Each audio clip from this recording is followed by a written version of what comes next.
Salut les Mancuniens, j'espère que vous vous portez bien les gars et bienvenue sur la chaîne G United. À la fin du dernier match de Summer Series passé aux États-Unis de Manchester United, Bruno Fernandes a laissé filtrer un message selon lequel il aimerait que Manchester United puisse avoir 2 ou 3 renforts dans son effectif.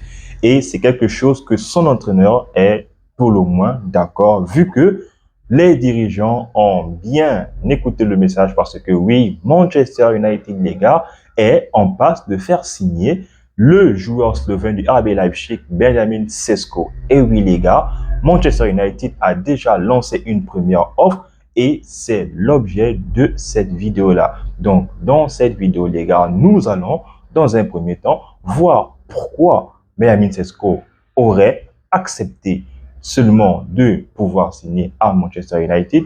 Bien évidemment, Manchester United n'est pas le seul club qui voudrait signer les services du Slovène Benjamin Sesko, qui n'est d'autre donc que Newcastle. Et à la fin, les gars, je donnerai mon avis concernant cet attaquant-là qui serait proche de signer à Old Trafford. Alors oui, les gars, vous connaissez la chanson. Si vous n'êtes pas encore abonné, n'hésitez pas à vous abonner, de donner vos avis dans les commentaires. En attendant, asseyez-vous bien confortablement. La vidéo commence tout de suite. Alors les Mancuniens, le mercato offensif de Manchester United est clairement en train de se constituer. Donc, après les arrivées de Matheus Cunha en provenance de Wolverhampton et de Bryan Mbeumo en provenance de Brentford, Manchester United, qui a dépensé près de 150 millions d'euros, ne veut pas s'arrêter là parce que United aurait fait de Benjamin Sesko sa priorité. Donc, que ce soit pour les dirigeants de Manchester United ou encore de Ruben Amorim, Manchester United serait donc prêt à faire en sorte que Sesko puisse être le nouvel avant-centre de Manchester. Et c'est la raison pour laquelle, les gars, Manchester United a déjà dégainé une première offre, soit de 75 millions d'euros plus 10 millions d'euros en bonus au club allemand Leipzig. Chose qui montre vraiment toute la priorité ou bien tout le nécessaire de pouvoir recruter ce joueur-là, étant donné que les attaquants au poste de Manchester United n'ont clairement pas donné satisfaction, que ce soit Højlund ou même encore un autre joueur qui, de base, les gars, n'est pas un numéro 9, Joshua Zirkzee. Bon, celui-ci va forcément montrer son talent lors de sa deuxième saison. Je pense que celui-ci va donc montrer ce dont il est capable, les raisons pour lesquelles nous l'avons recruté. Mais ce n'est pas tous les gars, vu que Benjamin Sesko étant convoité par plusieurs clubs, Manchester United est celui auquel le joueur de Leipzig aurait donné sa priorité. Donc, selon les informations de journalistes que tout le monde connaît aujourd'hui lorsque tu regardes le foot, donc Fabrizio Romano, celui-ci aurait une préférence au projet de Manchester United. Donc, Manchester United a plus ou moins de l'avance. Ce qui est sûr et ce qui est bien, c'est tout simplement parce que tous les joueurs que Manchester United ne fait qu'enrôler depuis maintenant le mercato 2024-2025, ce ne sont que des joueurs qui voulaient impérativement jouer et venir du côté de Manchester United. Donc oui, sachant que les clubs qui faisaient aussi la cour à Sesko, eux jouaient la Ligue des Champions et Manchester United ne joue clairement rien. Manchester ne joue aucune coupe européenne. Donc, ce qui montre encore une fois, les gars, le projet que va mettre en place un certain Ruben Amorim, et c'est ce qui fait en sorte que les joueurs qui signent du côté de Manchester sont plus ou moins éblouis, vu que même sans compétition européenne à disputer, ils ont tout de même le courage de venir jouer pour un club qui, pour certains, est totalement en perdition, parce que si on prend les dires d'un certain Wayne Rooney, si j'étais un joueur qui voudrait donc bien évidemment évoluer dans sa carrière, je me poserais des questions à vouloir jouer du côté de Manchester United. Alors que là, les gars, ils savent pertinemment que Manchester ne joue à rien, mais ils sont prêts, ils sont aptes, ils sont pour à faire partie du projet mancunien afin que ces derniers soient peut-être les héros que l'on attend tous, bien que l'on attendait tous du côté de Manchester United. Mais les gars, United n'est clairement pas le seul club qui a soumis une offre au club allemand qui appartient toujours, du moins à qui le joueur appartient toujours, qui n'est d'autre que Benjamin Sesko. Parce que oui, les gars, ça me permet de faire une transition très rapidement du club qui a soumis son offre en plus de Manchester United, c'est tout simplement le club de Newcastle. Le club de Newcastle aurait donc dégainé une offre de 82,5 millions d'euros sans bonus, plus 2,5 millions d'euros en bonus. Donc, c'est une offre qui est clairement au-dessus de ce que Manchester United aurait avancé au club allemand. Oui, les gars, je tiens à préciser que Manchester United n'a clairement pas ou n'a pas encore eu un accord avec le club.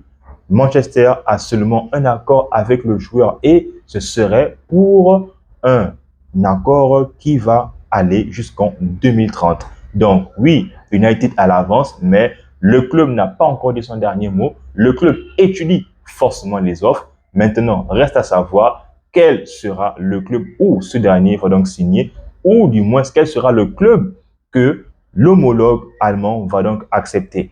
Et étant donné que la préférence va du côté de Manchester United, nul doute que ce dernier pose ses valises du côté de Old Trafford parce que du côté de Newcastle, les gars, ils essaient tant bien que mal de remplacer leur attaquant qui n'est d'autre que Alexander Isak qui veut absolument être du côté de Liverpool, ce qui freine aujourd'hui les avancées du côté de Liverpool, vu que le joueur n'est pas encore parti, étant donné que Newcastle n'a pas encore remplacé l'attaquant de Newcastle. Donc, ce sera encore une fois un jeu entre ces trois équipes-là. Quel sera le joueur qui va partir en premier afin d'être remplacé dans d'autres clubs? Nul ne le sait, mais ce qui est sûr et certain, c'est que si le dernier, c'est-à-dire Sesko, aurait donné son approbation au club mancunien, nul doute que ce dernier aille ou bien vienne du côté de Manchester. Mais dommage, les gars, on va dire que la proposition de Newcastle, qui est très belle, les gars, très franchement, donc n'a pas suffi. Donc encore une fois, le prestige, l'histoire, le contenu de Manchester United fait encore rêver certains joueurs. En plus, les gars, je tiens à le rappeler, c'est un joueur jeune. Il n'a que 22 ans. Il est peut-être légèrement un peu plus complet que Rasmus Højlund, mais s'il vient à Manchester United, on aura le temps de voir ce dont il est capable tout au long d'une semaine, d'une saison du moins. Maintenant, reste à savoir lequel des attaquants sera sacrifié du côté de Manchester United, parce que oui les gars, si Sesko arrive à Manchester, ce qui est sûr, c'est qu'il va falloir qu'un attaquant plie ses valises afin de pouvoir être dans un autre club pour la suite de sa carrière et pour son évolution. Maintenant, les gars, qu'est-ce que j'en pense de cette offre-là de ce joueur du côté de Manchester United? Oui, je suis pour ceux-là qui pensent que Rasmus Højlund peut avoir besoin d'une dernière chance, une ultime chance. Mais dommage, les gars, les dirigeants sont en train de voir que la chance ne va pas être encore possible si l'occasion Sesko passe. Donc, voilà, il saute sur l'occasion. Le joueur est apte, est d'accord pour venir à Manchester United. Reste maintenant à trouver un accord avec le club homologue, qui est donc Leipzig, afin que le joueur puisse poser ses bagages du côté de Old Trafford. C'est peut-être dommage pour Newcastle parce qu'ils avaient un très bel attaquant. Bon, je ne sais pas ce qui se passe du côté de Newcastle. Pourquoi est-ce que Alexander Isak veut ardemment quitter Newcastle, vu qu'il a fait une très belle saison. D'ailleurs, il était plus ou moins adulé. Mais bon, on ne connaît pas les dessous, limite, donc je ne connais pas les dessous de son revirement de situation. Mais dans tous les cas, s'il vient à Manchester United, bon, forcément, je serai content. Et puis, on n'aura qu'à le suivre. Et j'espère qu'on lui donnera assez de temps parce que c'est un joueur qui se blesse beaucoup. Ça aussi, les gars, faudrait pas oublier. Il se blesse plus que Rasmus Højlund. Donc, j'espère que Manchester United a pris ça en compte. Oui, je suis content qu'un nouvel attaquant arrive du côté de Manchester United. Maintenant, est-ce qu'il va pouvoir marquer cette dizaine de buts-là avec Manchester dès sa première saison, au moins en première ligue? Nul ne le sait. Mais s'il vient à Manchester, nul doute qu'il sera scruté afin de pouvoir mettre le maximum de buts parce que lorsque tu viens à Manchester United pour un montant aussi record, très franchement, il faut avoir les épaules, le mental pour pouvoir supporter la grande pression qu'il y a du côté de Old Trafford. Donc les gars, vous l'aurez compris, je serai forcément favorable pour cette arrivée. Dommage, voilà donc pour Højlund.